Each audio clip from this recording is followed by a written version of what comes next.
Hi. I'm excited today. Well, I'm excited. Welcome to Lead, all right? To this edition here promises to be a very exciting one. We're here to interview a great personality. I call him a statesman. But you know what? It's the best kept secret in town. For you to find out, stay tuned to Trade TV. This is Lead.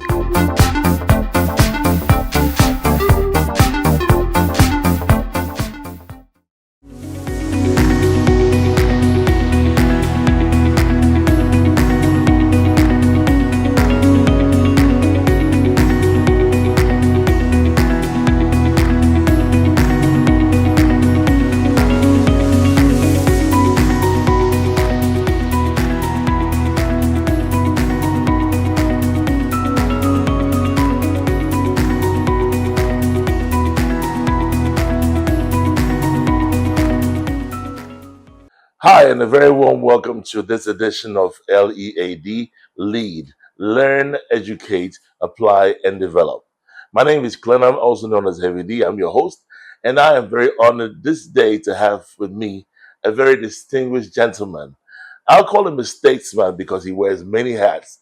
He is the former ambassador for Japan, Ghana's ambassador to Japan for the years 2000 to 2008, and then also was the former Ghana's former ambassador to the United States of America from the year 2016 to the year 2020. Right. He's in the person of Dr. Barfour Adjei-Barwuah. Good day and welcome to Lead. And thank you very much for having me. Yes. Well, our focus on Lead is discussing issues on effective leadership. But before anything, let me ask, how is it possible to wear so many hats and still look so young? They're looking so young, I'm not too sure. Uh, There's so many hats. I've always convinced myself that when you don't have any talent, you get so many responsibilities. But anyway, I lectured at Legon. Then I went to manage the Ghana Tourist Board for 8 years. Ended up in Japan as the ambassador. Then ended up in the US as the ambassador. In the interim, I had to do a lot of work to support Akufo-Addo to come into office. And essentially, that is the capsule of what but I had stayed in Britain for quite some time during Rawlins's period because of the politics of the time. So I spent probably the best of 12 years in Britain, during which time I served as the chairman of the New Patriotic Party when parties first came into vogue after Rawlins for about 10 years until Kufuor was elected. Yeah, so if I look, I'm just lucky.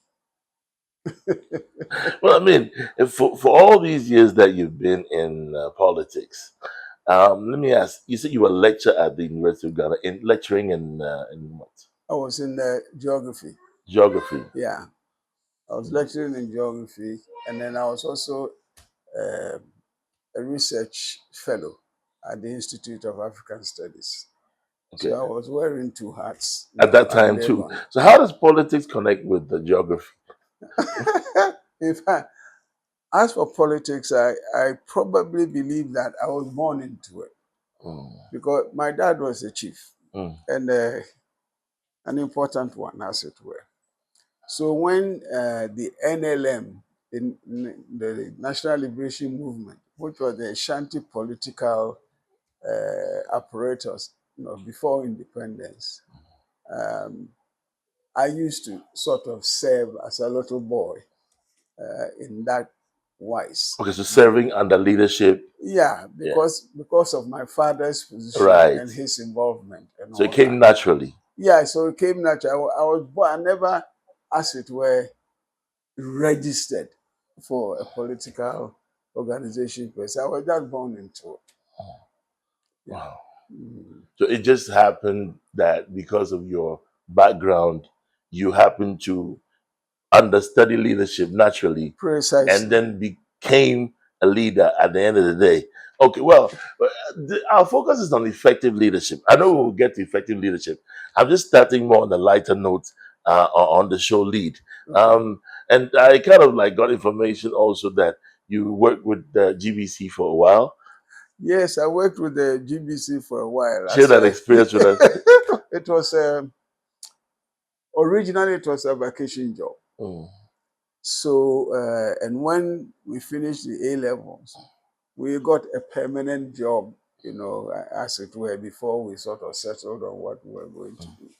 And I enjoyed GBC at the time only, uh, except for the fact that one African leader once made a statement mhm, which our president didn't like, President Nkrumah didn't like. And we worked for the external service of the GBC. mhm. So we were asked to write a commentary on it. Right. Nobody wanted to write a commentary because technically most of us did agree with what that president said. Mm, But we were compelled to write a commentary. mm, And unfortunately, I was given the responsibility of writing that commentary. I did write something, and then nobody was prepared to read it on air. mm, So I was made to read it on air. And I think at that point in time, mhm. fortunately, Legon had appointed me as a teaching assistant. So I calmly left broadcasting and went to, Legon as a teaching assistant. It was the first time that Legon appointed teaching assistants. So will you say that was an There were escape five for you? of us. Pardon? Was that an escape from reading that? It was some kind of a salvation, really. Because we didn't want to mess up, with the President Nkrumah and the CPP at that time. Mm, Yeah. But then, when I, returned from the States, to come and fully lecture at Legon, um, I had a relationship with GBC again, mm. because there was a program called Youth Forum. Youth Forum. Yes. Mm, And I say at the time, the producer thought the program was sort of waning or something. mm. So he came to talk to me. I was introduced by a cousin who was working at broadcasting. He came to talk to me to try to do the program. After a bit of uh, discussion, I said, okay, I will do it, on condition that they changed the lady who introduced the program. Right. Why so? Well, I preferred the then sort of best news reader at GBC, Cromwell Adama, to do the introduction instead of the other one. Okay. And Emilia agreed to do it. So I also agreed, okay, then I will do it. So we started, Youth Forum again, and it was a weekly program, repeated midweek. And in those days, GBC was the only broadcaster, television-wise. Right. So even if you didn't like the program and you wanted to watch television, you had to watch the program. But unfortunately, or fortunately, it was a very popular program. Mm. Yeah, we basically picked one subject a week, and we got some young people Right. to come and discuss it. Yeah, and I think it provided a very fertile ground for one to find potential leaders, and also to get the population to think about issues which were not precisely very popular sometimes. Right. So that's basically we are to learn, to educate, to apply, and also develop. Now, I would say that radio and the media in general plays a major role in development of of every nation. Sure. How do you think in these years, as an educator yourself, in these years, how has the media transformed our nation as a whole? Well, it is always very easy for one to make a comment, Right. especially if you are not directly in the media per se. Mhm. But I think, recalling what newspapers I used to read as a secondary school student, as a university student, and in my earlier years as a university lecturer, somehow or the other, the media has lost the one thing that the media should always have: independence, Okay. a certain level of sanctity of thought. Because at the moment, uh, you can characterize most of the media as being on that side or being on that side. Right.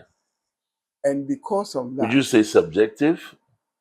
yeah, reasonably subjective. Mm. And because of that, you get the impression sometimes that the nation now eats politics, sleeps politics, talks politics, and that's it. And the fact is, most of the politics we engage in, for to my way of thinking, polemics. Is it our politics for the kind of country that we are ought to be? How do we move forward with what we've got? Right. How do we rein in others to support us? And in fact, how do we support ourselves as a nation, as a country? But we seem to indulge in esoteric matters which don't significantly contribute To the to the development. development of the country. Right. Yeah, that's my problem with our kind of media at the moment. But with so much freedom, in terms of with the social media, that gives you direct access to do whatever you want to do. Mm-hmm. How does that affect independence in Well, reference to what you just said? yeah, you see, to my way of thinking, Mm. social media has gradually moved into the point of being on social media.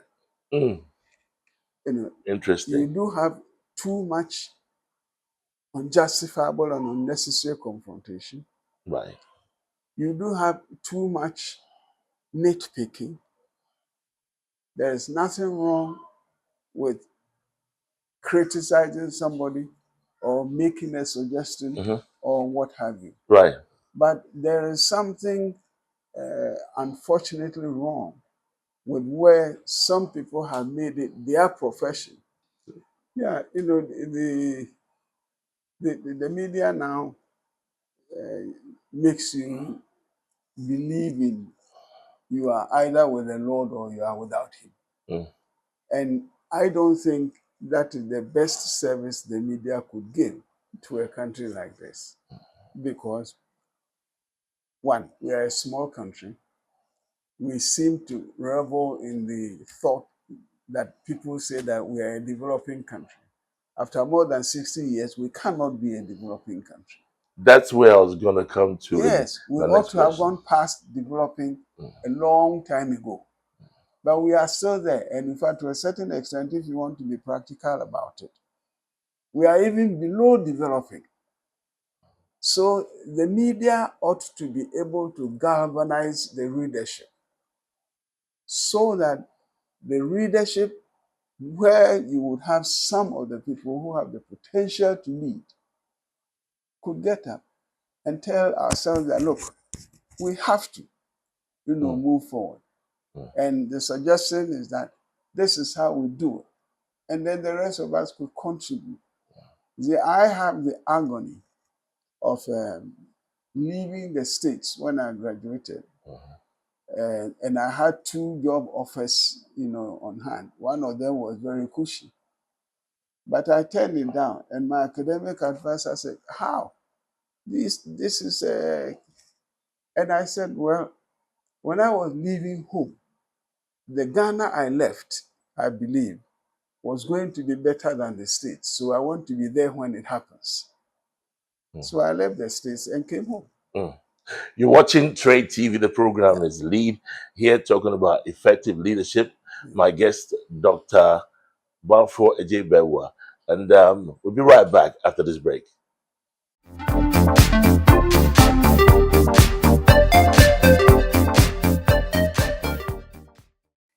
Welcome back to Lead. Welcome back to Trade TV, here with my special guest. Um, Sir, before the break, we had this. You were speaking about you coming back because you wanted to see a better Ghana, if I would paraphrase. Yeah, what you said. I Right. believe Ghana was going to be the country. So did you meet a disappointment? Were you disappointed? Well, at the time that I came, there was a military government. The champion government was on. Right. But even there, it appeared the systems were working. It appears the country was still prepared, to move forward. For instance, I shipped my property home, Mm. but I couldn't come immediately. I was about 4 months in coming. So there I was with my property at Port. So I wrote to the port that unfortunately I've been delayed, but I believe my property is at the harbor, and I would want them to, recognize that. And the port wrote back to me that I shouldn't worry. By the time I come, my property will be there. When I came down and I went for my property, yes, somebody took me to a warehouse, and there was my property sort of safely tucked away or something. Mm. The only discomfort I had was that this gentleman who took me there just asked me, "Oh, so what did you bring for me?" Why were you uncomfortable with that? Well, because when he asked me that question, Mm. I said, "Oh, I didn't know I was going to meet you here." Well, for him, that was a red flag. Everything that I had, he took out of the packaging and sort of spread everything all over the place. So when he said, "Oh, he has finished, so I can take my Mm. property," and I said, "And where do you think you are going?" And so I have finished. I said, "You have to put the thing back, in the packaging, because I'm not going to spend a whole day here trying to put this." So it became a bit Mm. of a bit of tension Mm. between us. Fortunately, his supervisor came, and when he recognized the argument we were having, he had this, well, he has taken everything that I had out of the packaging and all that, and he's just walking away, and he's leaving me to individually pack this, and I didn't think it was fair. So the man asked him, "Did you take this thing out of the package?" He said, "Yes." Then we then put them Mm. Fast forward, you didn't make a statement that the system was working at the time. Does it mean it's not working now? back. If any of us as Ghanaians Right. would want to be honest with ourselves, Mm. most people will recognize that the system is not working. Mm. It's not working in the sense that um, a lot of people Mm. would sort of look at the truth in the face and turn the other way. A lot of us, somehow or the other, would even want to be remunerated before we do a service. A lot of us even refuse to do what we have to do honestly, because somewhere along the line, people ought to be, um, for want of a better word, encouraged one way or people wouldn't, yeah. Yeah, so the whole,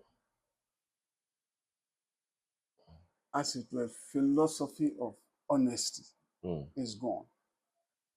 The whole bit about doing what is right is gone, except where what is right for him, an immediate circle of relatives or what have you. Mm. And the the happiness that was Ghana, I Mm. don't see that anymore. Mm. And that hurts. It hurts because we are a small country. I mean, even though now we are over 30 billion or so, there has always been a certain kind of, I'm a Ghanaian Right. inside all of us. And most people, that level of pride alone was good medicine because of the fact it gave people a certain peace of mind, a certain feeling that you could rely on the society to support you in case you needed some kind of support. Mm. We don't have that reliance anymore. You've traveled extensively. You've served, as an ambassador in two major countries in the world. Pretty much the United States of America, being an ambassador, Ghanaian ambassador to the Sure. US, right? And during your travels and meeting with all these great leaders, I would refer to you more as a statesman. Uh, how do you think that has influenced your thinking in general? And you at this stage, we would look up to you to impart this kind of knowledge. How you look at how's that influenced you, and what kind of resistance are you feeling? Trying to pour out this kind of information or this knowledge down to us. Well, I suppose that one ought to put that in the context Mm, of what is it that the government that sent you expects mm, from you as an ambassador and from the country in which you are serving. And it makes a difference on the basis of which country we are talking about. okay. When I went to Japan, President Kufuor had said that we were going HIPIC. At that time, Japan had loaned us $83 million to do the Cape Coast Road. Mm, Now, Japan said, because we said we were going HIPIC, they are canceling the loan. mm, So when I got to Japan, one of my prime objectives was to get that loan reinstated. right. And I made an appointment to go and see the person responsible for that kind of decision. It was a long gestation period to get the appointment. A couple of weeks before, I was told he was too busy, so I have to see the deputy. So I said, I'm sorry, but I don't want to see the deputy. I want to see Main person. the main person. Mm, So 2 more weeks was added. We finally met. And I went with my deputy and my secretary. He came with a posse of about 8 officers or so. And he spoke for 23 minutes. And that speech was basically aimed at plugging any possible avenue for argument or for discussion or what have you. So when he was through, I don't know why, I took my watch off my wrist, put it in front of me, and I decided I was speaking for 23 minutes. mm, So I spoke for 23 minutes. But when I was through, I said, look, if I were Japanese, I would speak exactly the same way you did. So I don't begrudge you for anything. But since I've been looking at Japanese regulations and law and whatnot. I have so far not recognized or read that according to Japanese law, if somebody cannot pay his bill, you cannot give that person a gift. mm. So if you won't renew the loan, why don't you give us the money as a grant? I mean, I guess the thing just stumped him. So it's okay. Well, Excellency, that's what I have to discuss it with the government. And I said, fine. So we rose on that. And when he was seeing me off, uh, he then said, oh, Excellency, I'll do the best I can, for what you said. And I said, oh, you speak that kind of English and you put me through that ringer of So it broke some laughter between us. Fortunately, I was later informed that Japan is giving us the money as a grant. So that whole 83 million was free, as opposed to it's being a loan. But Doc, let me ask you, was it used for the purpose though? Well, I suppose it was. The road was done. But see, in the course of it, I got a side advice that we should rather make the road a four-lane, road, even though the money was for 2 lane. And that if we're lucky, whilst just about we finish, we can make the argument that even before we have finished doing the road, it has become obsolete because of the traffic volume. So could they consider making it a 4-lane? And because we would already have the infrastructure as it were there, might prove to be very difficult for the country to refuse to help Doc, us. do you have is there a blueprint really for developing the roads in Ghana? Well, I don't know, because Hmm. that will have to ask the road ministry or something. Hmm. But I know that in connection with this Cape Coast Road, Hmm.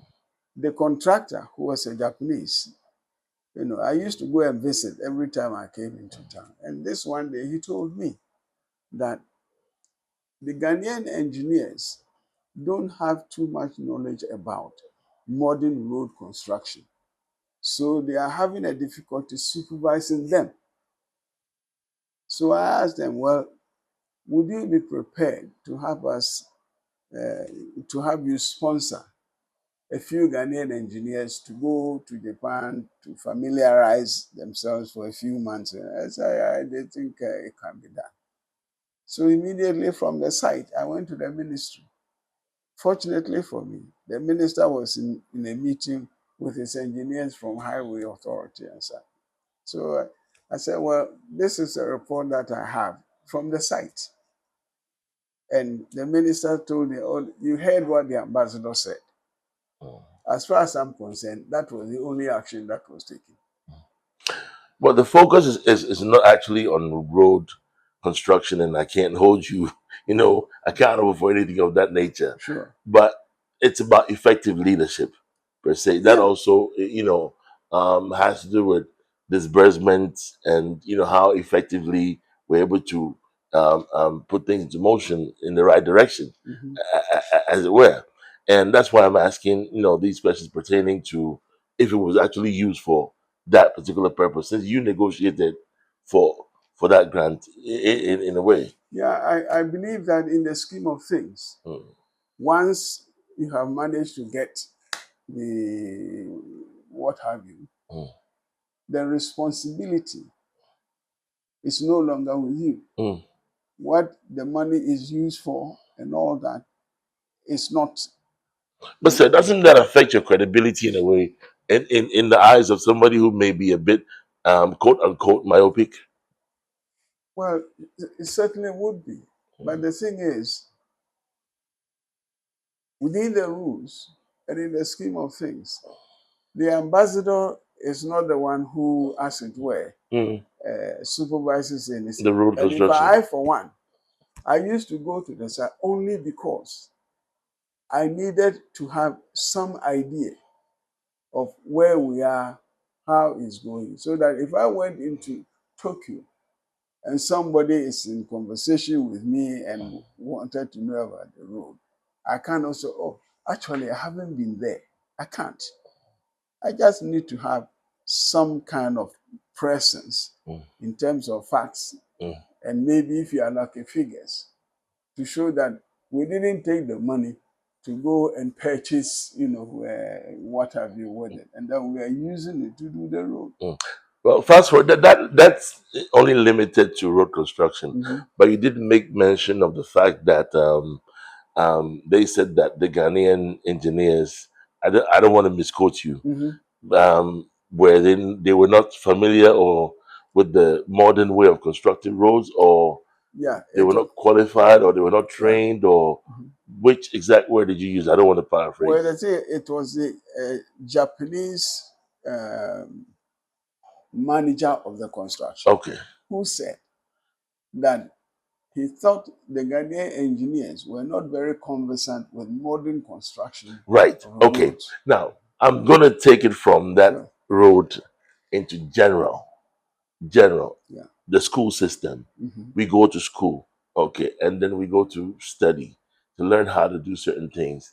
And then we're not able to translate these kind of knowledge practically to develop in several areas, not limiting it to the road only is only a part of it. Sure. That only came up as in our conversation. Hmm. But generally, let's say maybe the sports sector, tourism, which of course you have served in that area as well. Mm. So what is really wrong? Is it that we are more focused on credentials and not potential, or I'm trying to understand what is wrong. Why can't we use people here to do things, even though they actually gone to school here? Well, I suppose this is something that we have managed to nurse and progress Mm, from colonial times. mm, You see, in years gone by, the average person graduating from a Ghanaian university, the job focus generally, well, get a degree, get a job. It didn't really matter what kind of job. And most of us look to the civil service or the public services for employment.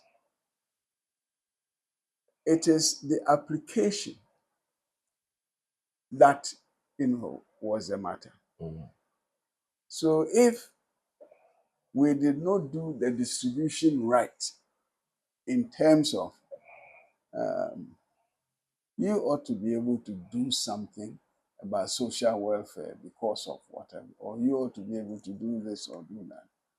You recognize that a lot of talent was wasted, a lot of knowledge was misapplied, a lot of uh, abilities were more or less discounted. And if I do know that there was this one time that I think one of the ministries, and I think it was social welfare, were looking for staff. They advertised, people applied, went for an interview. Some guy got the job. One of them who didn't get the job, his complaint was that, you know, the guy did not even study sociology mm, because the one who got the job was not a sociology graduate or what have you. But the fact of the matter is, he was not prepared to accept that when it came down to the competence or the view of the competence, those who did the interview are judged that the other guy would be a better fit mm, for the job as available as opposed to him because he had a sociology degree. Now that is how we have always looked at it. And therefore, even at interview, I for one, I remember I told somebody that if you graduated 6 years ago and you went for an interview and the interviewers were asking for your grades at okay. A level, it means you can't work in that organization. Just leave because they don't see any progression. They only look at what is it that you studied, along the way to get a qualification and that kind. Maybe it is the way we make choices, Mm, and then the supervision when we get into jobs. And now, as far as I'm concerned, the Ghanaian character has seriously changed in the sense that I knew times when people were supposed to go to work 9 o'clock. Most of them, quarter to 9, they are there. And the break times are, stipulated. mm, But then it also got to a time, and I think probably it still happens, when 10:15 the guy shows up. Oh, but how come? I couldn't get trotro, I couldn't get transportation. maybe 12 o'clock, a friend comes to visit. The friend stays for an hour and something, chit-chatting. Then he sees the friend off. So by now we are pushing 1:45, 2 o'clock. 2 o'clock. He comes back and 3:15 he has to leave. Why? Because if he didn't leave at that time, he wouldn't get trotted back home, or he will have difficulty with transportation. So are these genuine reasons or So excuses? basically, for the 8-hour period that the man is supposed to be working and for which he is remunerated, he spends only about an hour and a bit doing the job. And, there is a lot of justification. I remember a situation where when Kenneth Felly, bless his soul, was the Commissioner for Foreign Affairs. Philly. Yes, Wow. Joe Felly. And I was going to see him. When I entered the compound, he was standing on the third floor overlooking, the ministry, sort of. So when I got to him, I said, "Hey, Commissioner, are you surveying your kingdom?" And he said, "Oh, no, no, no. They tell me that some people, when they go to lunch, they don't come early." So he was just trying to observe. And so then the technique for observation is wrong. I think you should just let it be. And then periodically, at the time when you believe that everybody should be at the desk after lunch, you just walk to your ministry, you open some door, have a nice conversation, and then you observe who is there or by who normally sits there, that kind of thing. You do that twice, the rumor will be that, "Oh, this day the commissioner comes here at such and such and such a time, and therefore you have to be careful when you get back, but when you have supposed to come back." Then following week, he calls me, "My doctor, your technique is working. Now everybody comes to, the office on time after lunch." But you see, it didn't have to take a commissioner to feel that he needed to find out who is not at work or at post or what have you. Well, the world has evolved. Let me ask, would the clocking system have helped? I think the clocking system could have worked. It's just the Ghanaian mentality. People think they are responsible enough not to clock, but they know that they are not responsible enough to be on time. I mean, when I went to manage the tourist board, one of the things I introduced was a register. You come to the office, at the reception, there is a book there. You register. You write your name, you sign it. When you are leaving, if you have to leave the office for more than an hour, please enter where you are going or why you are having to leave the office. When you are leaving the office at the end of the day, just note the time down. My idea was to find a way of getting people into those areas of the How many years were you at the tourism? 8. 8 years. I was at the tourism board for 8 years. All right. We'll talk about that more when we get back. Okay. You're watching Lead, and this is Trade TV. Keep watching.